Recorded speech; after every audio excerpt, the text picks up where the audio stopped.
రాబోయే సీఎం రాబోయే సీఎం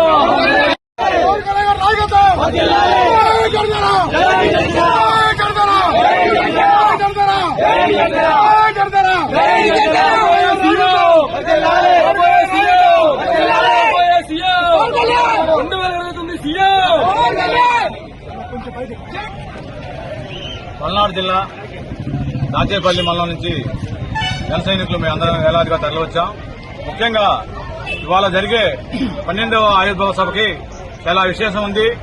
ఈ ఆవిర్భావ సభకి జయకేతనం అనే పేరు కూడా ఏర్పాటు చేయడం జరిగింది. అలాగే ఈ యొక్క ఆవిర్భావ సభకి గతంలో లేనని విధంగా ఈ ఆవిర్భావ సభకి కొన్ని లక్షల మంది 15 నుంచి 20 లక్షల మంది హాజరవుతారని చెప్పి అంచనా. మా అధ్యక్షుల వారు 4 గంటలకి తన ఉపన్యాసంలో జనసైన్యం అందరూ కూడా దశ నిర్దేశం జరుగుతుంది. ఈ ఆవిర్భావానికి ఒక విశేషం ఉంది. ఏంటంటే మేము 21 మంది ఎమ్మెల్యేలు పోటీ చేస్తే 21 మంది గెలిచాం, 2 ఎంపీలు గెలిచాం. 100% స్ట్రైక్ రేట్ తో ఇవాళ ఈ జయకేతనం సభని మేము ఏర్పాటు చేసుకుంటున్నాం. అలాగే 2 ఎమ్మెల్సీతో సహా కూడా మొత్తం ఈ యొక్క నాయకులతో మా యొక్క కళా ప్రాంగణం మొత్తం కూడా కలకలాడుతుందని చెప్పి తెలియజేస్తున్నాం.